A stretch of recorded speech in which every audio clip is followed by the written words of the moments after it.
नमस्कार, मैं हूं आपके साथ साक्षी।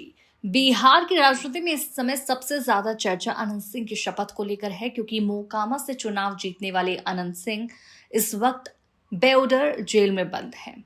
ऐसे में बड़ा सवाल यही है, आखिर अनंत सिंह विधानसभा की सदस्यता कैसे ग्रहण करेंगे। नियम साफ कहता है कि चुनाव जीतने की तारीख से लेकर 6 महीने के भीतर हर विधायक को विधानसभा में आकर शपथ लेनी होती है।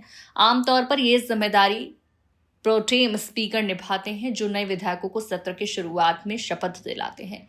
लेकिन अगर कोई विधायक जेल में है तो उसके लिए प्रक्रिया थोड़ी अलग हो जाती है। ऐसे ही मामलों में उम्मीदवार पहले पैरोल के लिए आवेदन करता है। अगर कोर्ट पैरोल देती है तो वो विधानसभा पहुंचकर स्पीकर के सामने शपथ ले सकता है।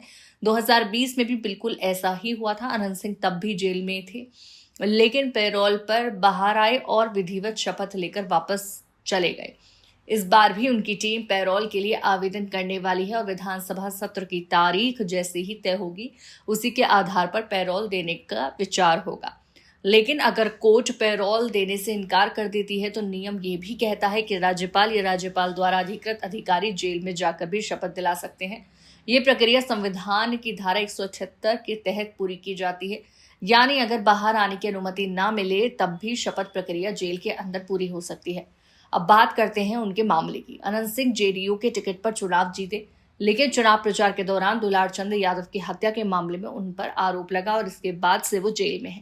उनकी जमानत याचिका पहले ही खारिज हो चुकी है और टीम फिर से जमानत के लिए याचिका डालने की तैयारी कर रही है।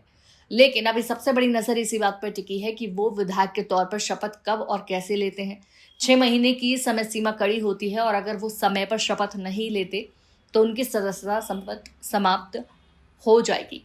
अब देखना यह है कि क्या उन्हें एक बार फिर पैरोल पर विधानसभा बुलाया जाएगा जैसा 2020 में हुआ था, या इस बार जेल में ही शपथ दिलाने की व्यवस्था होगी।